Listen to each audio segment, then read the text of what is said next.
Everyone has moments in life they can't just stop thinking about. They can be embarrassing things, like that one time you face planted in front of a group of teenagers, or something amazing like the first time you hosted your family for the holidays. And on Baby, This is Keke Palmer, hosted by me, Keke Palmer, and presented by BMW, we know to savor the good memories and let go of the bad. And one thing everyone remembers fondly is their first time behind the wheel of a BMW. So come join me and BMW this summer as we explore pop culture moments and topics you just can't stop thinking about on Baby, This is Keke Palmer, sponsored by BMW, the ultimate driving machine. Acast powers the world's best podcasts. Here's a show that we recommend. What is The Briefing Room? It's a behind-the-scenes look at how the criminal justice system works and the lives of the people within that system. If you love true crime, well, these are the real people who do the job every day of making sure justice is served. Hi, I'm Detective Dave. I'm Detective Dan. Together we have decades of experience in local law enforcement, a profession that we think is often misunderstood. So we're going to explore how to do it right, and we won't shy away from when it's done wrong. These are stories you'll hear nowhere else. Unique, frank, and unvarnished. From the team that brought you Small Town Dicks, this is The Briefing Room. Episode 1 drops on August 30th. We'll meet you in the briefing room. Acast helps creators launch, grow, and monetize their podcasts everywhere. Acast.com.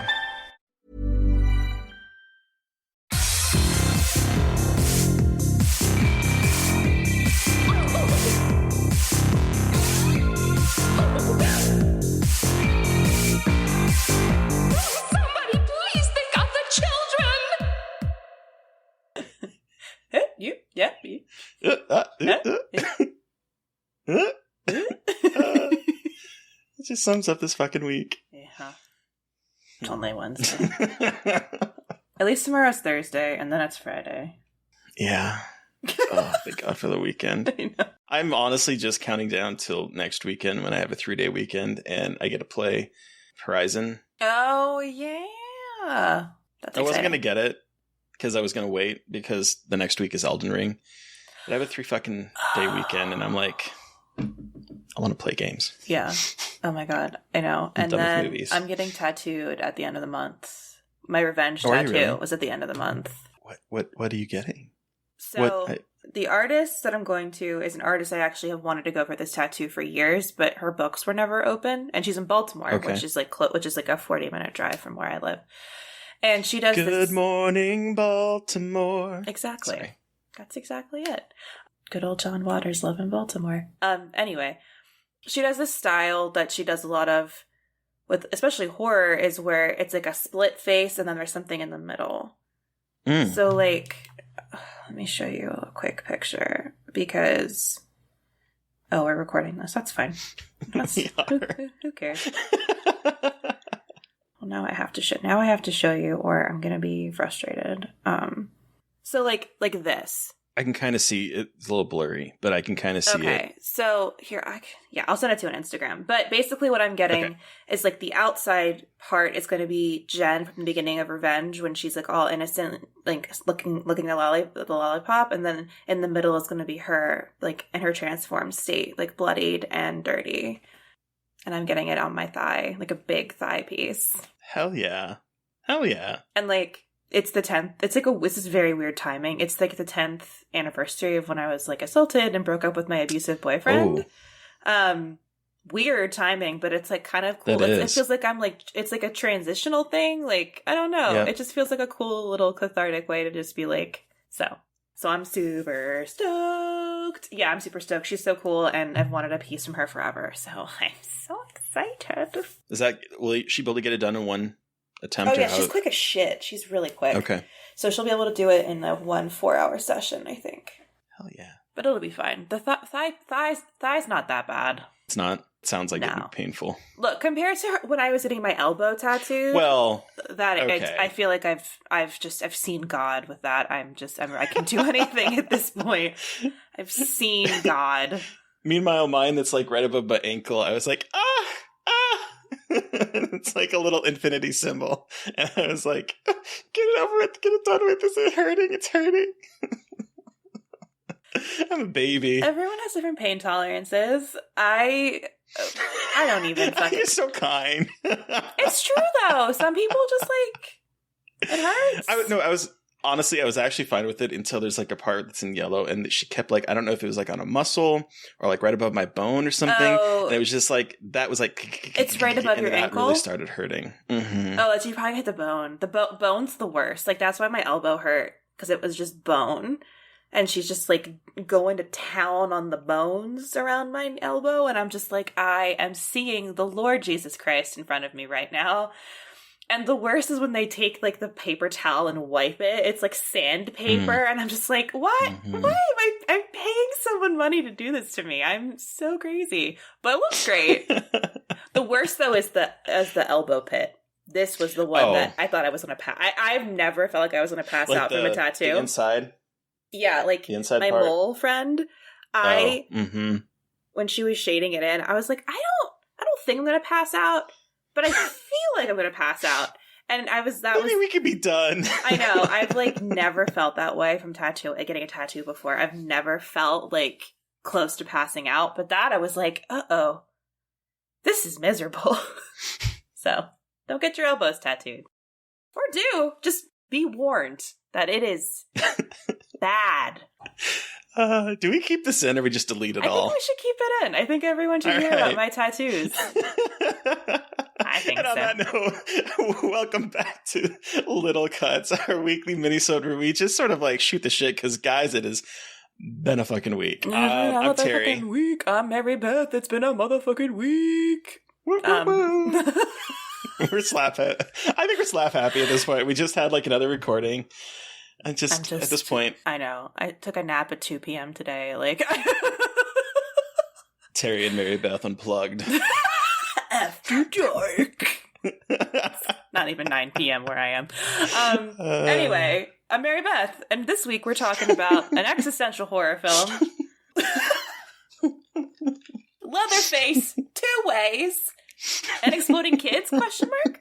I mean, I feel like after this week, that right there just pretty much sums up the mental state that we are in right now. Yeah, existential dread, Leatherface, and exploding children. Mm-hmm. Yeah. What more can you say?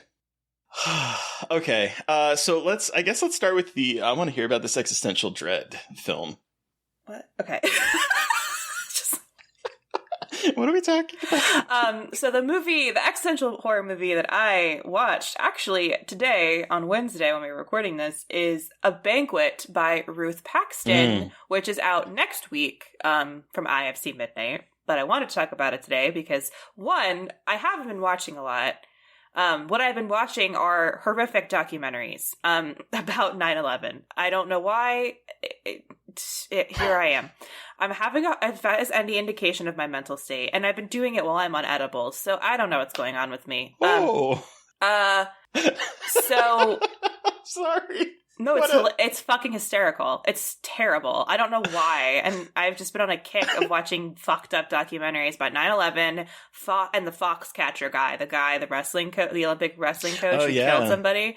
Yeah. Have you seen that movie, by the way? No, I haven't seen the Steve Carell movie. I just watched the documentary. That guy was so mentally ill.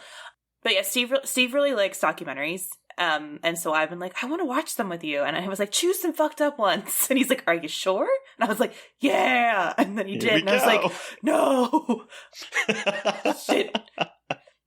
But anyway, The Banquet. Going back to that. Banquet. A Banquet. Yes. So this is A Banquet by Ruth Paxton, who is an incredible director. I believe this is her feature film debut. But it's incredibly beautiful.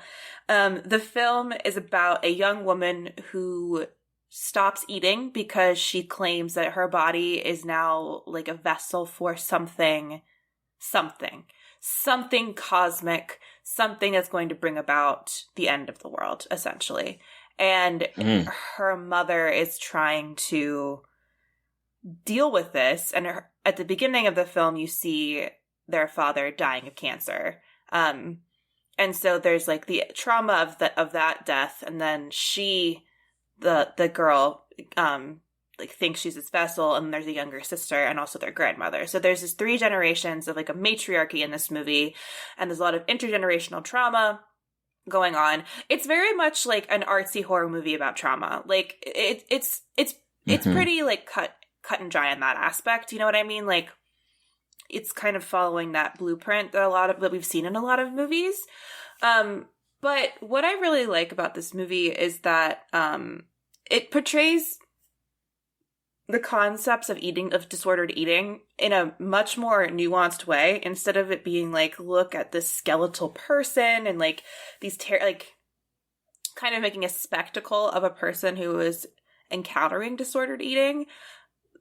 They do the opposite and more focus on the mental part of it, about like if I eat this, what terrible things will happen. Similar to OCD catastrophizing of like, I don't do this one thing, then everything is going to collapse. So I liked that aspect of it because it just wasn't trying to sensationalize mental illness, like sensationalize like that kind of mental illness. And it's also beautifully shot. A lot of the film is since a lot of the film is about eating and food, there's a lot of really beautiful close-up shots of food, but it's shot in a way that is both appetizing and disgusting. Like, it's hard to describe how they do it, but it makes food, so you're so aware of the food, and it's beautiful food. Like, they staged it beautifully because it's a rich family, and like they're showing off, like, look at the privilege of the food that they can eat, but at the same time, it's disgusting. So it's a relatively short, like, slow burn of a movie, and you kind of get a reveal at the end. The usual, like, again, it follows a lot of the same story beats of these movies about trauma, but the performances are incredible. I think it handles eating disorders relatively well. I talked to Ruth Paxton, I interviewed her, and actually she herself has experience with disordered eating, so she pulled a lot of her experience both as someone who has an eating disorder and who saw her mom going through a lot of this stuff, like, alongside of her, and trying to, like, help her kind of heal, or at least, like, get to a better place. And so having that context is really cool, just because, you know, she has so much hands-on experience with this kind of relationship and how it affects families. But yeah, so that is like the big one I watched this week. So, but what about this Leatherface 2 Ways? Okay, so Texas Chainsaw Massacre, I love the first one, and I really enjoyed the remake, and I hated the remake's prequel. But I'm not as familiar with like the franchise as a whole. I have seen 1 and 2. 2, I think, is incredible. It's nowhere near. It's completely different from 1, but it needs to be. But it's really good. But I had not seen 3. I had not seen Next Generation. I think I have seen Texas Chainsaw 3D, the movie that was supposed to be like a direct sequel to the original. I guess. Is that the one where she's like, "Do it, cuz," or whatever? Do it, cuz. And, like, yeah, that is the only thing I remember from that movie. There's a chainsaw. Anyway. And then Leatherface came out, and I hadn't seen that one. So I really was like, I originally wanted to just watch the ones I hadn't seen, so 3, 4, and Leatherface. But I just didn't have time, so I focused on the 2 that are the most divisive, it seems like, because it seems like a lot of people think that 3 is terrible, and a lot of people either love Next Generation or hate it, and the same thing about Leatherface. So I watched both. Wait, you said 3. I saw Texas Chainsaw Massacre: The Next Generation. I saw Leatherface. Okay. I was going to watch 3. Oh, okay. Sorry, I just didn't have like, time. You said 2, but I thought 3. And what's going on? I can't count. There's a lot of numbers. Okay. So Texas Chainsaw: The Next Generation. Okay. Supposed to be released in 94. Was sort of released in 94 or 95, and then was pulled, and then was released in 96 or 97, I believe. Starring Renee Zellweger and Matthew McConaughey.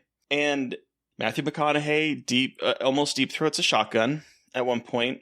Good for him. He has a robotic leg of sorts. It's a mechanized leg that is also remote controlled for some bizarre reason. It opens with a narration that is not read by John Larroquette, who did the original one.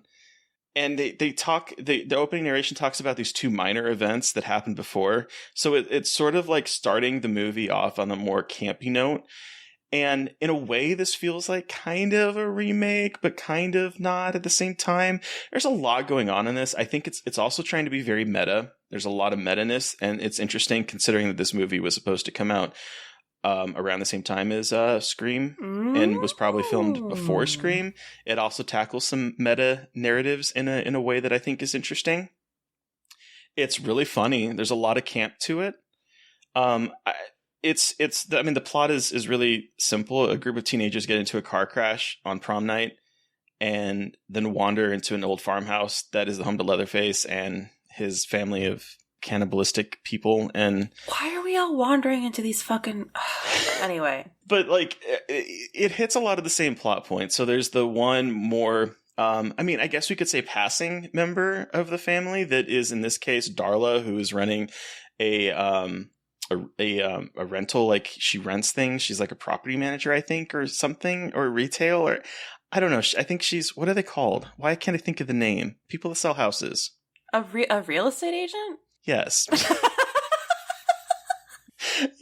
Y'all, my washing machine is spurting water in my basement. I'm having a day. Yes. So she is a real estate agent, and they run to her, and she's like, "Oh, let me call let me call someone that will take care of your car." And she calls Matthew McConaughey, who is actually her lover, and it becomes like with his robot leg. With his robot leg. It kind of a recreation of the original one in some ways. Like it's definitely kind of taking that, but it also kind of pokes fun at it because there's a dinner scene in which instead of eating like body parts, they're eating pizza. And Renee Zellweger like literally tells the family to shut up and tells Leatherface to sit down and be quiet. She's like, "Everyone sit the fuck down." And then she says, "Shut up" to Leatherface because he's like making his, vocalizations. But here's the thing. Okay. I'm going to be controversial yet brave. Wow, I'm so excited. Texas Chainsaw Massacre: The Next Generation walked so that martyrs could run.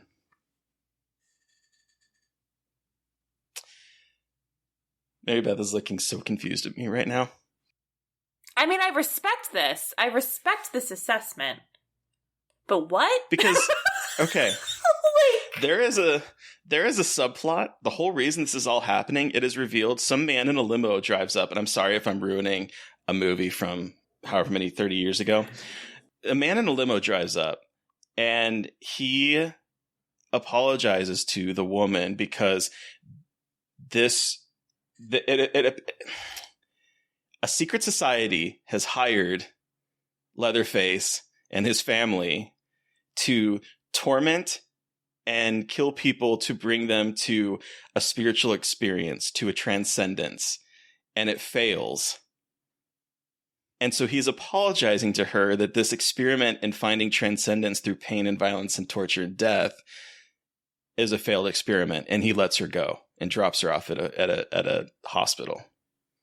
That is exactly what happens in Martyrs. Except for the hospital part. Yeah, well, except for the ending. I mean, the ending in Martyrs is a little bit more of a downer, but secret society, transcendence through death and violence and torture. Finding out that it was all for nothing. Yeah, okay. That's incredible. I really want to watch it, because if there's that. Yeah, okay. Cool. And people on Twitter have very strong opinions about this movie, because let me tell you, the moment I put up that I was watching this, the number of people that are like, "This is the best movie ever," to "This movie is shit," to "This movie is fucking sucks," to "I'm sorry you're watching this movie," to "This movie is a camp classic," to the responses to this movie that I watched, I'm like, what? Wow. And the other one is just a minor footnote. I watched Leatherface. I hadn't seen it. Came out in 2017. Directed by the duo. Oh, yep. The duo that did Inside. Cool. Okay. I love them. Yeah. A prequel to the original movie. Another prequel to the original movie. Origin story of Leatherface? Origin story of Leatherface, of Jedediah. Yes. And it starts off as him as it starts off with him as a kid. His mom is Lily Taylor of The Conjuring fame. Yeah. Oh. Everyone, you couldn't see my face, but it was one of shock. I was really surprised when she showed up on the screen. I was like, Lily Taylor, what are you doing in this movie? It opens a opening scene trying to get her to kill someone with a chainsaw. He can't do it. Cops come because she ends up killing someone related to the cop who's played by Stephen Dorff. Hottie alert from the 90s. And so to be spiteful, because her family took his child, he takes all of her children away and puts Jedediah in a mental institution. And through narrative contrivance, they change his name in the mental institution to break him from his family.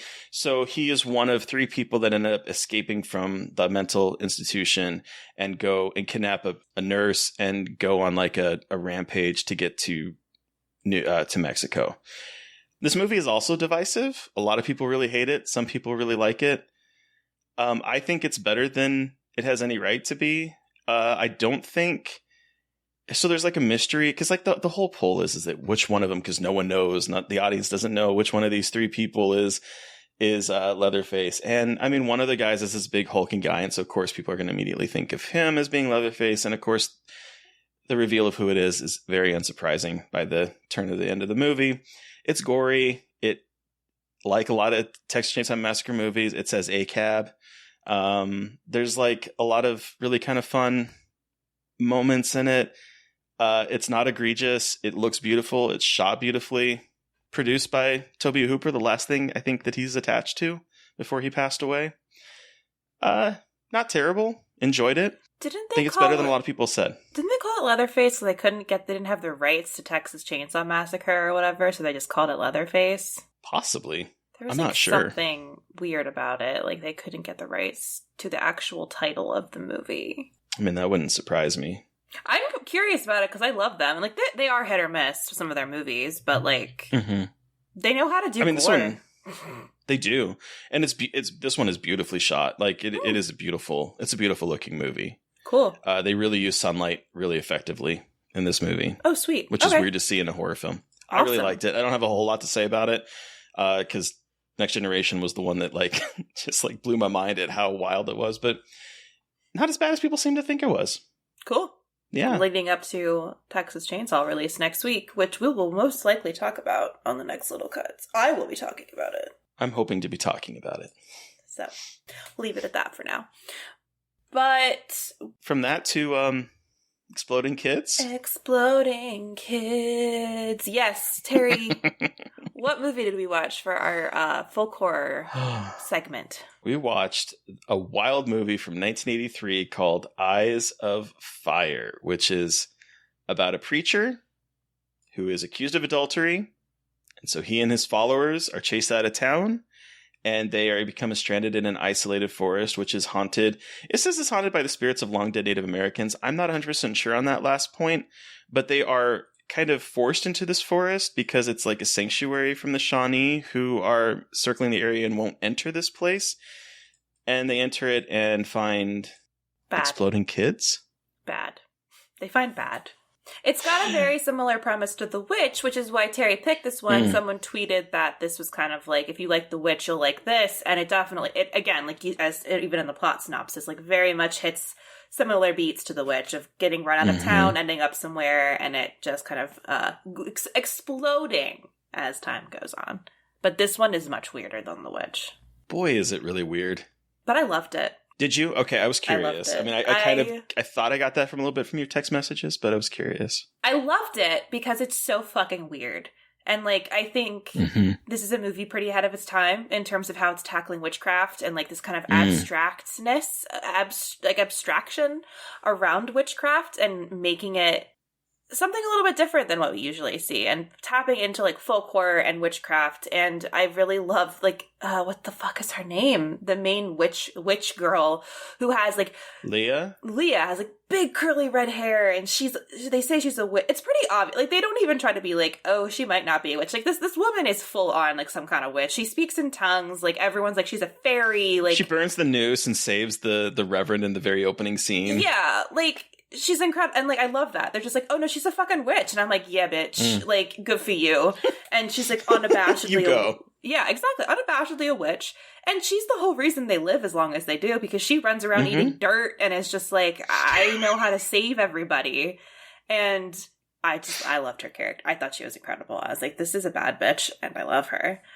Like, the imagery is haunting. Like, the faces in the trees and the people covered in, like, muck who come out and run and, like, ransack everything and then come back. And, like, it leans so hard into it. It's not trying to be, like, something's in someone's head. This is very much, like, there is something fucked up here. Which is great. Which, like, you know, in a lot of like contemporary movies, there's a lot of playing with, like, is this real or not? And this movie was full out like, no, this is real. No, and bitch. there's a witch queen, devil, demon going on in the woods, and she's after us. And her design is incredible. Like, it's kind of terrible. Like, if you think about it too hard, like, it's not great, but it's also incredible that they just have a witch demon. Like, they just made a witch demon, and she's gross and excretes weird sap and is just, like, trying to steal children and people to put them in trees with her, and she's incredible. And I don't know, I just thought it was great. It's weird as shit. It's very 80s at points in a way that I wish wasn't, but that's okay. Yeah, what did you think? I had a very weird time watching this in the very beginning, because when you go to school in, like, the 80s and early 90s, I don't know if this continued on to when you were in school, but they would show a lot of, like, I don't know, life on the prairie type movies. And this movie feels like it's shot like one in the initial part, where it's like, it feels like the American frontier is like seriously, it reminds me of, like, I was watching Little House on the Prairie vibes if that family were into witchery, adultery, and surreal imagery. Like, that is the vibe that the opening part of this gave me. And it was like, it took me back to being in the classroom and watching this sort of, like, prairie kind of docu recreation things that they would do, where, like, people are wearing really bad clothes that are supposed to be, like, of that time period, and that look like they were just sewn the other day by, like, props, you know what I mean? So it was like, it had that kind of vibe in the beginning, but then once we finally get to, like, the creepy area, and there's the trees with faces in them, which I thought was really well done, and then there's, like, once we get into the third act, there's so much surreal imagery and haunting imagery, and the tone of this, you kind of mentioned this a little bit, Mary Beth, but this movie feels like it has all the trappings of what would define indie horror of the 2010s, pretty much, in a lot of ways, in terms of, like, the kind of surrealness, the kind of, like, the things that it's discussing. It might be inelegantly discussing it. Like, I did like that this place is pooling the innocent blood pools in the earth and joins with the innocent blood until the souls of the swallowed creatures gather together into a spirit. Like, the idea that this foundation is based on the fact that people have been slaughtered on this country, and we have taken, like, people that are innocent, and it's that kind of revenge coming back up of, like, the idea that we are, you know, creating genocide on, like, Native American populations. Like, I think that there's some of that kind of stuff in here. I don't think it is elegantly discussed 100%, but, like, there's stuff in here that I think is really interesting. I love that the Reverend, who's a complete and utter dolt and an asshole, is like, once this little girl comes to the camp, she's like, they have given up this precious girl to the Lord's kingdom. We must, you know, take this noble savage, and I'm using that in quotations because that's kind of what he calls them, and bring them to, you know, the light of Christianity. And no, bitch, y'all are gonna die. No, that's a demon child, and that child is going to steal your children and turn red, and then explode. Explode. And we're not talking like her body's explode. It's like all of a sudden we're shot to, like, a car exploding is what it looks like. And this is like so the camp is getting attacked by the people who are trapped, and they start shooting at them, which, you know, you do. And every time they get shot, they fucking explode.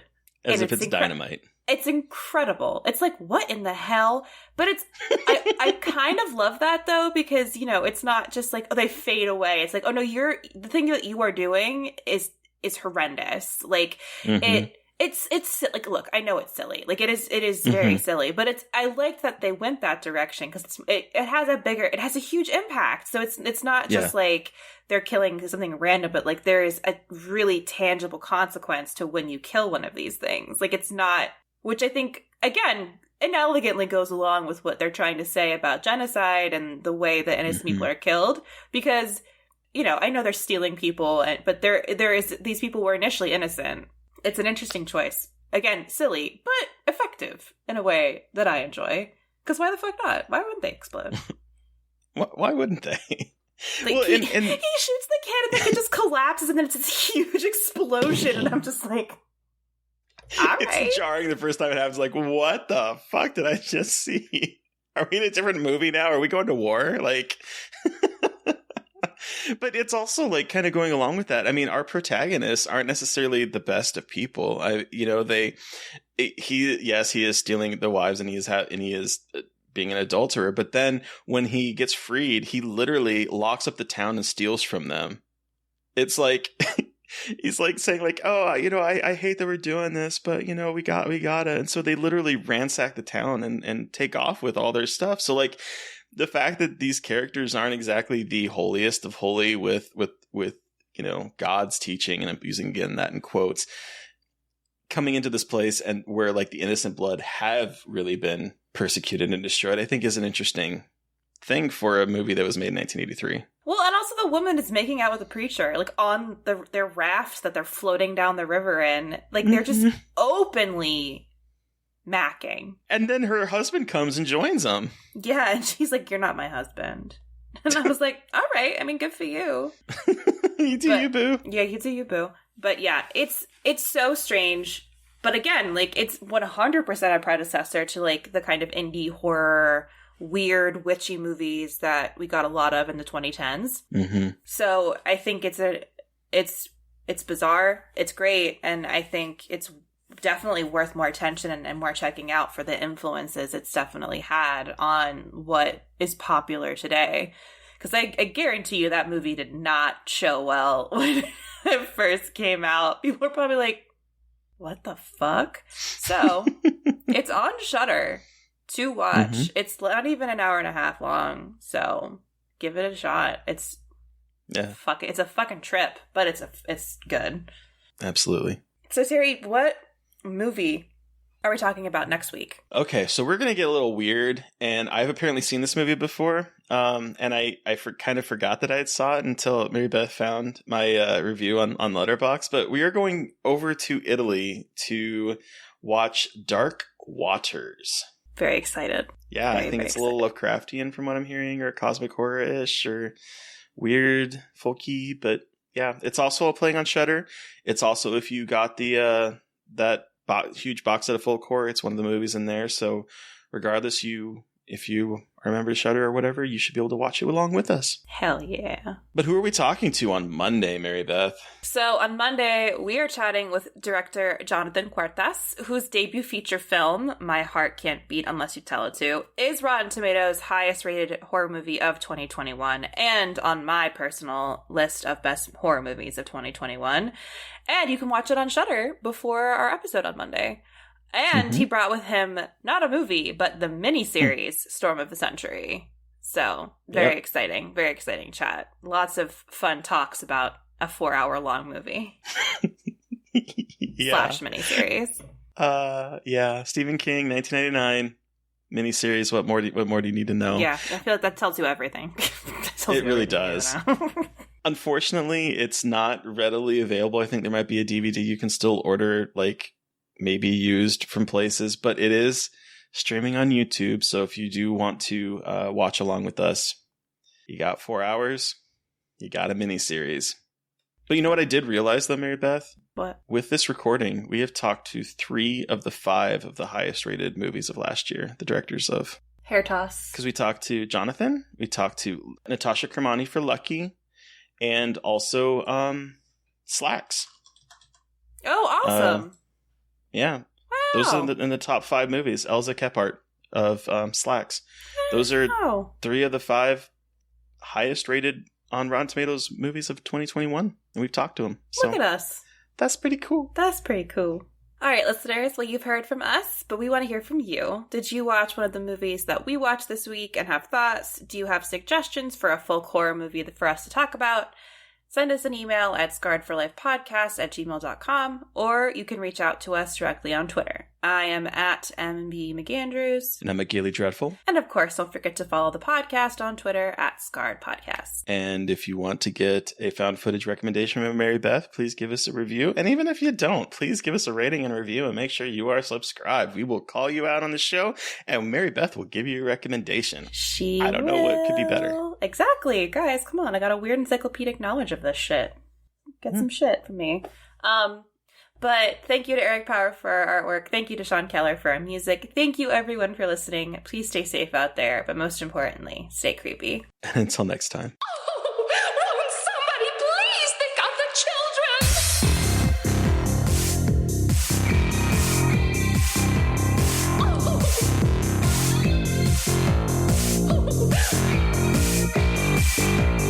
Somebody please think of the children!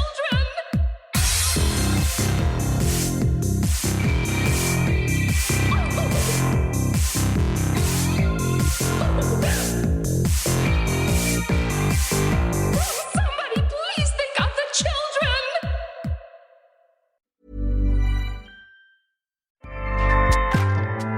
Acast powers the world's best podcasts. Here's a show that we recommend. What is the briefing room? It's a behind-the-scenes look at how the criminal justice system works and the lives of the people within that system. If you love true crime, well, these are the real people who do the job every day of making sure justice is served. Hi, I'm Detective Dave. I'm Detective Dan. Together, we have decades of experience in local law enforcement, a profession that we think is often misunderstood. So we're going to explore how to do it right, and we won't shy away from when it's done wrong. These are stories you'll hear nowhere else. Unique, frank, and unvarnished. From the team that brought you Small Town Dicks, this is The Briefing Room. Episode 1 drops on August 30th. We'll meet you in the briefing room. Acast helps creators launch, grow, and monetize their podcasts everywhere. Acast.com.